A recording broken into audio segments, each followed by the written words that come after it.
our industries plays a crucial role in modern society, but also contribute heavily towards pollution. Harmful emissions, toxic waste, and chemical spills affect our air, water, and soil.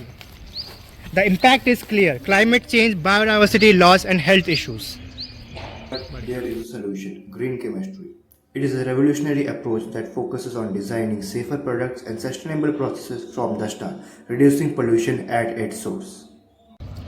Industries worldwide contribute to nearly 70% of untreated waste. Chemical spills, contaminated water and air pollution leads to respiratory diseases.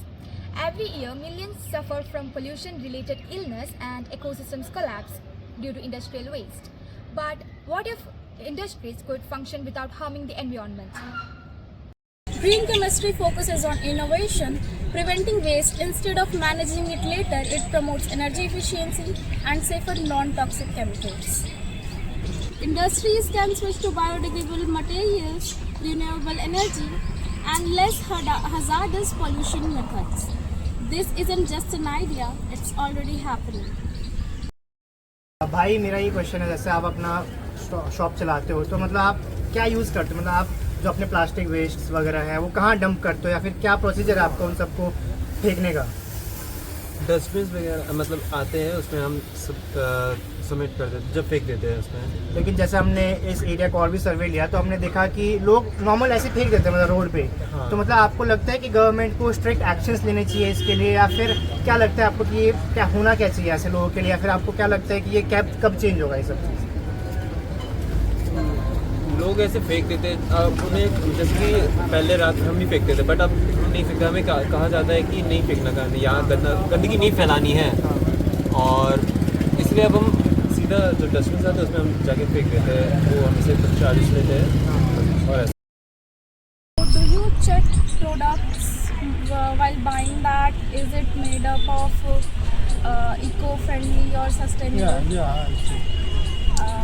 Also, what are the major concerns these days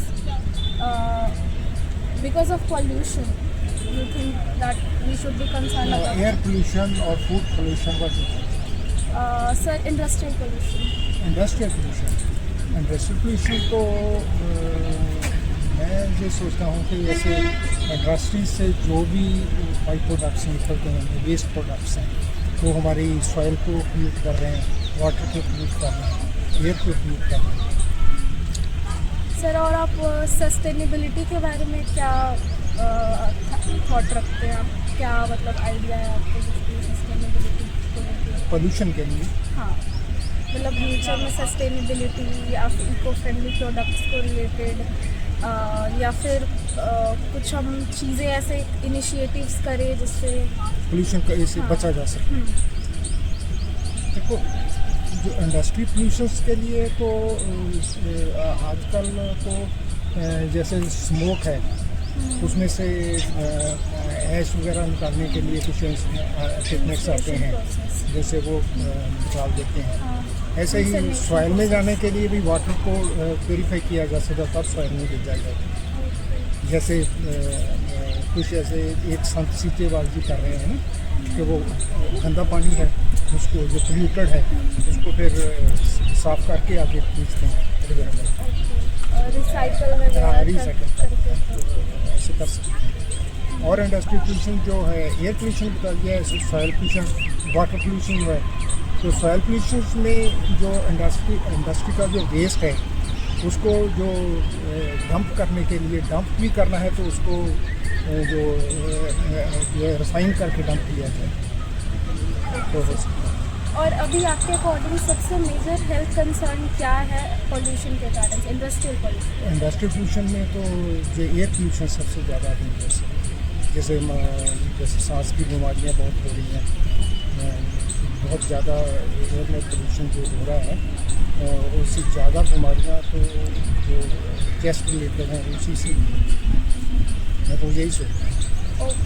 या फिर soil pollution भी जो industries का हो रहा है, या agriculture का हो रहा है, जैसे कुछ केमिकल्स जो सॉइल्स में जा रहे हैं, तो वो सॉइल फिर जो क्रॉप हम उगाते हैं तो वो फिर ले लेती है, तो वो हमारे अंदर फिर सेम बन जाते हैं। जैसे मर्क्यूरी क्लोराइड है, कुछ लोग फंगस रिलेटेड डिजीज़ को कंट्रोल करने के लिए उसको ट्रीटमेंट देते हैं मर्क्यूरी क्लोराइड का। तो मर्क्यूरी क्लोराइड तो दोबारा फिर सॉइल में जाता है, तो वो हमारे जो क्रॉप्स हैं वो दोबारा फिर ले लेता है।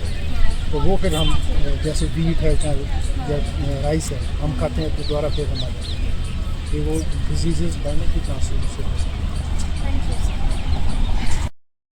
A great example is biodegradable plastic. Instead of lasting hundreds of years in landfill, they break down naturally, reducing pollution.